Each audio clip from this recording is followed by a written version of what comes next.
고린도후서 8장 16절에서 24절까지입니다. 바울이 디도를 고린도 교회에 보낸 이유 가운데 하나가 예루살렘 교회를 위한 구제 헌금을 모금을 해달라 하는 것이었습니다. 바울은 디도에 대해서 이렇게 얘기를 합니다. 나의 마음에 주신 간절함을 하나님께서 디도에게 주신 것을 감사한다. 동역자가 된다는 게 뭔가, 함께 하나님의 일을 한다는 게 뭔가, 간절함을 함께 소유하는 것입니다. 내가 하나님의 일에 대한 그 간절한 마음이 동역자에게도 있어서, 그래서 함께 일을 할 때 하나님의 역사가 나타나는 겁니다. 디도가 예루살렘까지 그 구제 헌금을 갖다 주는 일을 바울로부터 들었을 때 이건 쉽게 대답할 일이 아닙니다. 대단히 위험하기도 하고 또 제대로 갖다 올는지 알 수도 없고 이것저것을 다 따졌다면 그 얘기를 듣는 순간 아마 마음이 좀 차갑게 식어졌을 거예요. 그런데 바울이 예루살렘 교회를 위해서 이 구제 헌금을 거둘 때 얼마나 간절한 마음으로 거뒀고 얼마나 순수한 마음으로 거뒀는가 이걸 알기 때문에 디도는 그걸 거절할 수가 없었습니다. 오히려 자원했습니다. 오히려 간절한 마음으로 그 일을 하고자 했습니다. 구레네 시몬처럼 십자가를 억지로 지는 것도 하나님의 영광인데 하나님의 일을 위해서 내가 간절한 마음으로 그 일에 대해서 충분히 이해를 하고 그 중요한 것을 이해를 하고 자원한다는 건 억지로 지은 십자가보다 훨씬 더 영광스러운 것이죠. 바로 디도는 그런 마음으로 그 일을 하고 있는 것이고 그리고 혼자 보내는 것이 아니라 두 사람을 보냅니다. 사도 바울은 디도와 동행하는 두 사람의 일꾼 그들에 대해서도 바울이 이제 설명을 하고 있어요. 18절 19절에 보면 한 사람에 대해서 이렇게 얘기를 합니다. 그는 교회의 칭찬을 받는 사람이다. 그는 교회로부터 추천을 받은 사람이다. 19절에 복음으로써 모든 교회의 칭찬을 받는 자다. 그는 하나님의 말씀도 잘 전하는, 가르치는 그런 능력도 가지고 있는 복음을 전하는 일에도 칭찬을 받는 사람이었고 교회가 인정하는 사람이었다. 그 이름이 누군지 바울이 안 밝히고 있어요. 짐작이 가는 사람은 있지만 정확하게 누군지는 모르지만 이것은 바울도 알고 교회가 칭찬을 했기 때문에 교회도 그의 이름을 다 알고 있었을 겁니다. 그런데 오늘 본문에는 그 이름이 나타나지 않아요. 20절, 21절에 보면 두 번째 형제를 소개하기 전에 20절, 21절 이 바울이 아주 조심해야 될 것, 신중해야 될 것에 대하여 얘기를 합니다. 그게 뭐냐면은 이 구제 헌금을 다루는 데 있어서 교회의 비난거리가 되지 않도록 해라. 이것을 조심함은 우리가 맡은 고액의 연보에 대하여 아무도 우리를 비방하지 못하게 하려 함이니 20절. 지금 구제 헌금이 상당히 많이 거쳤습니다. 사람들은 이런 일을 하게 되면 말이 많아요. 왜 돈을 걷냐? 왜 우리도 어려운데 이런 일을 해야 되느냐? 주로 그런 얘기는 헌금을 안 하는 사람들이 그런 얘기를 해요. 그리고 마치 뭐가 있는 것처럼 그렇게 얘기를 꾸밉니다. 저건 분명히 뭐가 있다. 바울이 무슨 나쁜 뜻을 가지고 있다. 우리는 바울을 믿을 수가 없다. 그렇게 비방하는 사람이 있는 거예요. 그리고 그 일을 맡은 사람들이 비방을 받을 수밖에 없도록 의심을 살 수 있는 그런 일을 할 수도 있습니다. 그래서 사도 바울도 순수한 마음으로 구제헌금을 거뒀고 이 구제헌금을 관리하고 그리고 예루살렘까지 가져다주는 이 일에 대하여 신중하고 조심하라. 교회로부터 의심을 사지 않도록 해라. 믿을 만한 사람이 되라. 단 하나라도 사사로운 이익을 여기서 취하는 일을 하면 안 된다. 이것은 하나님 앞에서뿐 아니라 21절에 주님 앞에서뿐 아니라 사람 앞에도 선한 일에 조심을 해야 된다. 나는 하나님 앞에 이 일을 진실하게 했어요. 했는데도 불구하고 사람들이 의심을 하기도 합니다. 선한 뜻으로 했는데도 의심을 해요. 그런데 만일 선하지 못하게 했다면 더 의심을 받겠죠. 하나님의 일을 할 때 특별히 이 돈을 다루는 일에 있어서 신중하게 해야 된다. 물론 하나님 앞에 바르게 하겠지만 사람 앞에도 의심을 사는 일이 없도록 깨끗한 마음으로 해라. 그걸 바울이 당부를 하고 있고, 우리 교회에서는 큰 재정이건 작은 거든 어떤 일을 맡아서 운영을 할 때는 모금하는 일도, 그리고 그것을 관리하는 일도, 그것을 쓰는 일에 있어서 우리가 부끄러운 일이 없도록 해야 된다. 그걸 분명하게 여기 말하고 있고, 이것은 우리 교회가 기억을 해야 될 말씀 가운데 하나입니다. 자, 22절에 보면은 이제 두 번째 사람을 추천을 해요. 또 그들과 함께 우리의 한 형제를 보내었더니, 다른 한 형제가 또 있어요.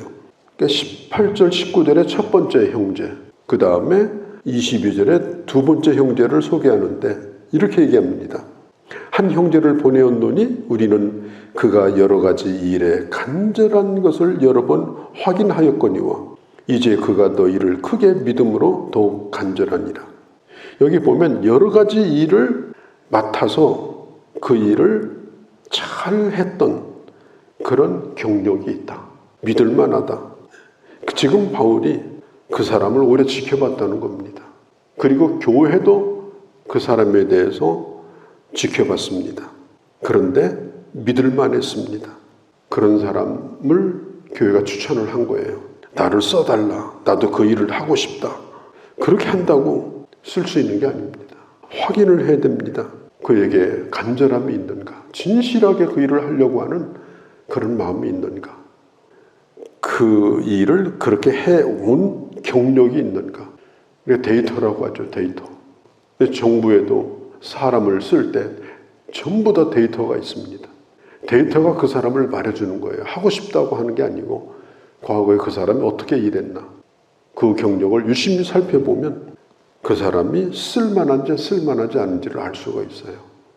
그래서 우리가 하나님의 일을 할 때 잘해야 되는 것입니다. 좋지 않은 경력, 좋지 않은 그런 불미스러운 일이 생기지 아니하도록 하나님 앞에 일할 기회는 누구든지 다 주어져 있지만, 그러나 검증 과정에 인정을 받아야 된다. 바울이 그걸 지금 분명히 이야기를 하고 있습니다. 그리고 23절에 디도에 대한 얘기를 해요.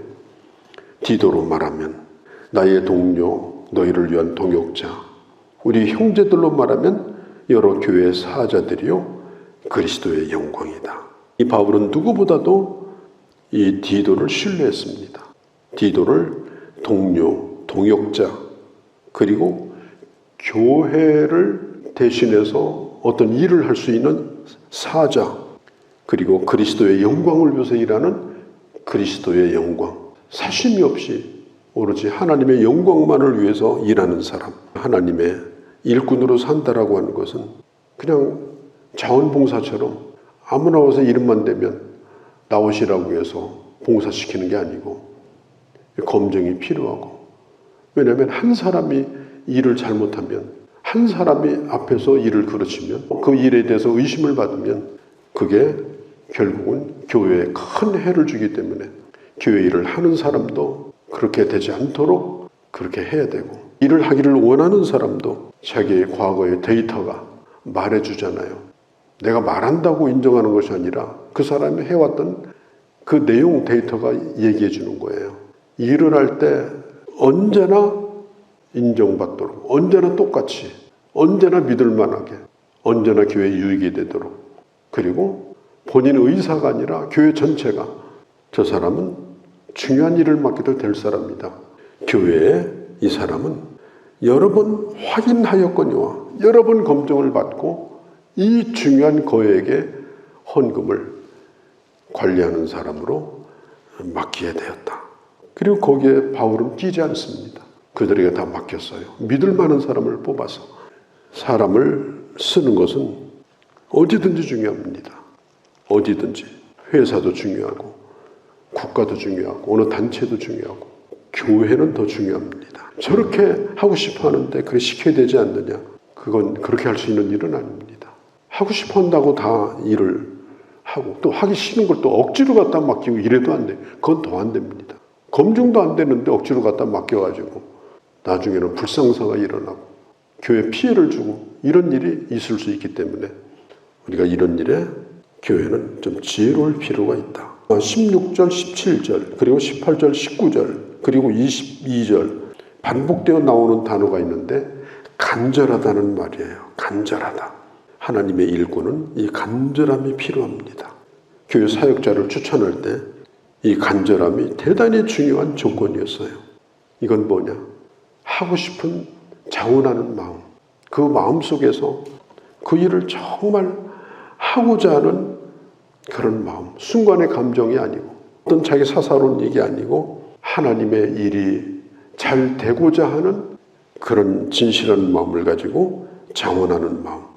이런 사람이 하나님의 일꾼이 되어야 한다. 그래서 바울은 여러 번 이걸 반복해서 지금 강조를 좀 하고 있는 것입니다.